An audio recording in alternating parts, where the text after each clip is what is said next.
बिस्मिल्लाहिर्रहमानिर्रहीम। अस्सलाम वालेकुम। आज के इस वीडियो में हम आपको बताएंगे जंग मोता के बारे में। सैफुल्लाह खालिद रज़ियल्लाहु ताला अन्हु मैदान जंग में जंग का 8वां मरहला। हज़रत खालिद बिन वलीद दीन इस्लाम के वो जनरल हैं जिन्होंने तारीख़ इस्लाम और तारीख़ आलम पर अनमिट नकूश सबत करके छोड़े हैं और जिन्होंने अर्ज़ आलम और जज़ीरा आलम पर वो निशानात बतूर मासर तारीखी रख दिए हैं कि मरवर अयाम के बावजूद आसार अब तक मौजूद हैं और इंशाअल्लाह क़यामत तक बाकी रहेंगे। सैफुल्लाह खालिद के हवाले से ज़मीन के सैकड़ों ऐसे मकामात हैं जो इन्हीं के नाम से जाने और पहचाने जाते हैं। सरज़मीन हजाज हो या सरज़मीन शाम, मिस्र हो या सईद मिस्र, दयार मक्कर हो या अर्ज़ इराक़, फ़ारिस के कोहे दामन हो या जज़ीरा यमन, हर खित्ता और ज़मीन का हिस्सा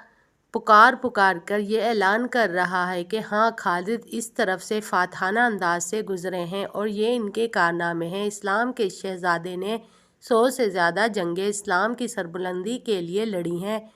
आप बसरी से पूछिए, फिर और के तदम्मर से मालूम कीजिए, फिर दमिश्क के खुले मैदानों से सवाल कीजिए, अजनादीन के क़यामत खेज़ मार्कों में नज़र डालिए और शहवर और किला अबुल कदस को भी ना भूलिए। अवासिम और कंसरीन की तरफ जाइए, हमस और बलबक को ज़रा देखिए, क़यामत कुबरा की नज़ीर मार्का यरमूक को देखिए, बैतुल मुक़द्दस और कैसारिया की जंग को याद कीजिए, किला हलब और मरकज़ शाम अंताकिया, फिर आसपास कबाली दरों की सैर कीजिए।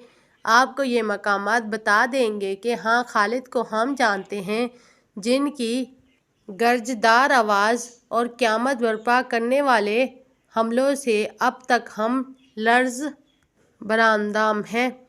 फिर आप मिस्र की तरफ खालिद के कारनामों के पीछे चलिए। जी हाँ, कसर समा और मरयूत ज़रूर आपकी रहनुमाई कर देगा।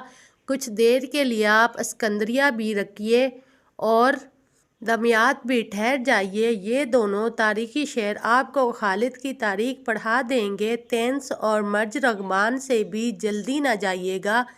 मर्ज और रगबान आपको वो इलाके दिखाएंगे जिसके पीछे हज़रत खालिद ने कैद और गिरफ्तारी के औकात गुजारे हैं। किला रासुल ऐन और मियां फारकीन का खुला मैदान भी आपको इस शेर इस्लाम के दिलेराना हमलों की कुछ झलकी दिखा देगा।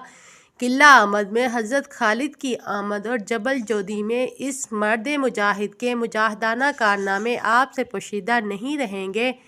हुस्न लगूब के मजबूत हसारों और किला खलात की मजबूत दीवारों से सवाल कीजिए तो वो साफ लफ्ज़ों में कह देंगी कि वहाँ खालिद के घोड़ों के टापों से यहाँ आग की चिंगारियाँ उठ रही थी और वो दुश्मन को रोनता हुआ आगे बढ़ रहा था। किला बनसा से देर तक मालूमात दरियाफ्त कीजिए, वो 3 साल तक खालिद की गुमसान की जंगों का नक्शा साफ अंदाज से पेश कर देगा और ऐसे मालूमात से आपको नवाजेगा जिसके सुनने से आपके रोंगटे खड़े हो जाएंगे। देर मसीह और मस्जिद दाशूर में ये मालूम करें कि खालिद के बेटे सुलेमान की कब्र कहाँ है। फिर खालिद ने अपने शहीद बेटे का कैसा बदला लिया।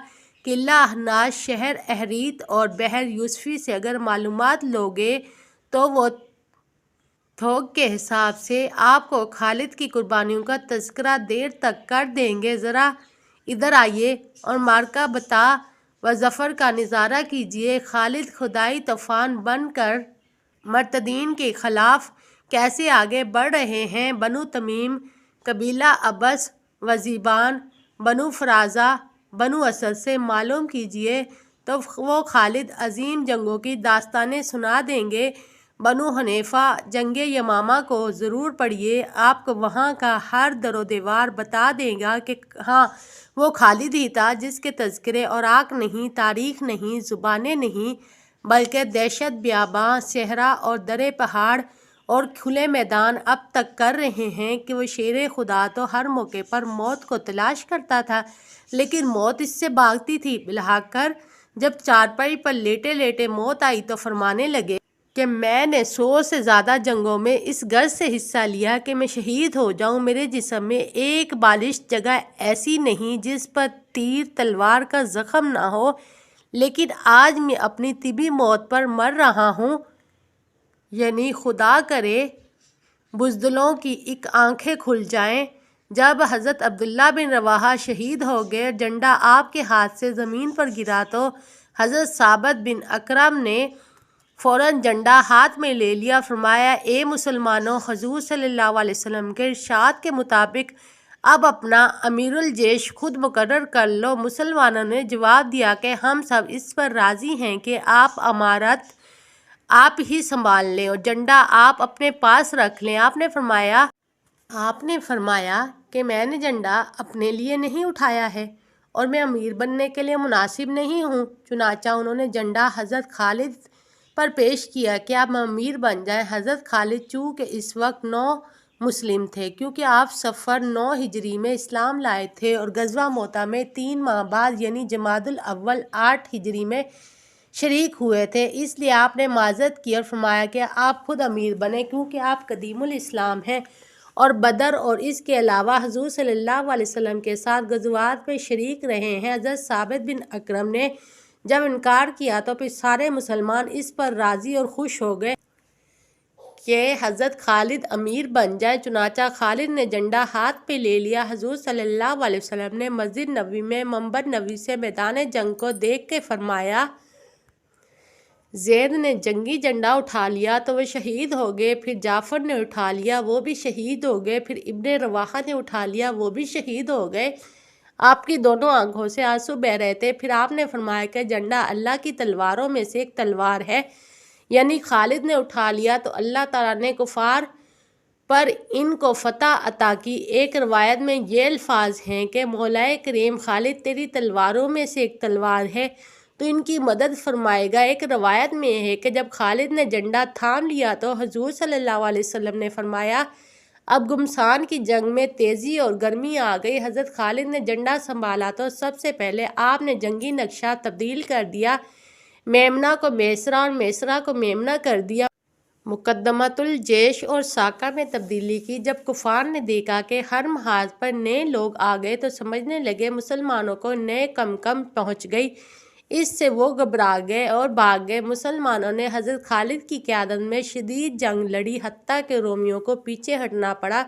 حضرت خالد خود فرماتے ہیں کہ جنگ موتا میں لڑتے لڑتے میرے ہاتھ میں 9 تلواریں ٹوٹ گئی، صرف ایک یمنی تلوار تھی جو میرے ہاتھ میں آخر تک باقی رہی۔ حضرت خالد دشمن سے لڑتے بھی تھے اور اپنے مجاہدین ساتھیوں کو کفار کے نرغے سے نکالتے بھی تھے۔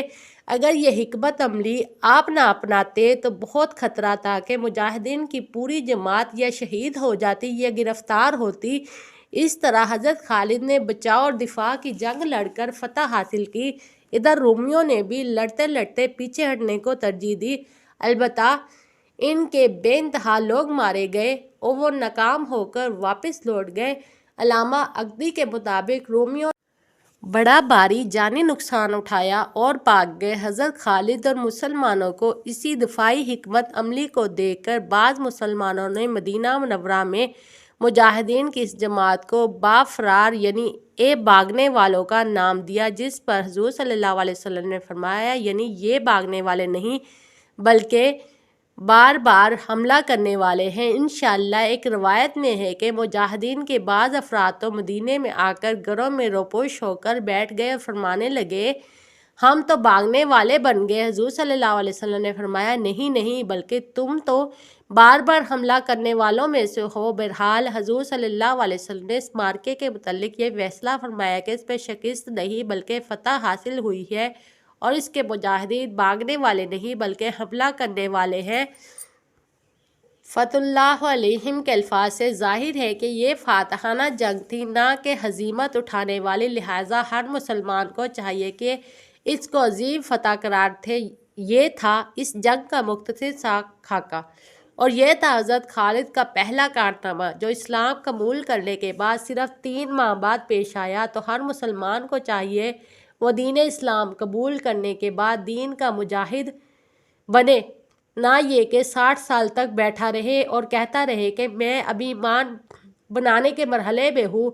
घर में बैठना और जिहाद न करना तो मौजम नुकसान ईमान है। जिहाद करने से ईमान बनता है, जिहाद के छोड़ने से कहाँ ईमान बनेगा, सच है। अल्लाह ने बाज़ लोगों को जिहाद करने के लिए पैदा किया और बाज़ को शरीद और कौरमे खाने के लिए। बादशाहों से लड़ना और इन्हें कैदो कत्ल करना कदीम ज़माने से हमारे जाने पहचाने कारनामे हैं। बकिया हिस्सा आने वाली वीडियो में बताया जाएगा। वीडियो अच्छी लगी हो तो लाइक और सब्सक्राइब करें। शुक्रिया।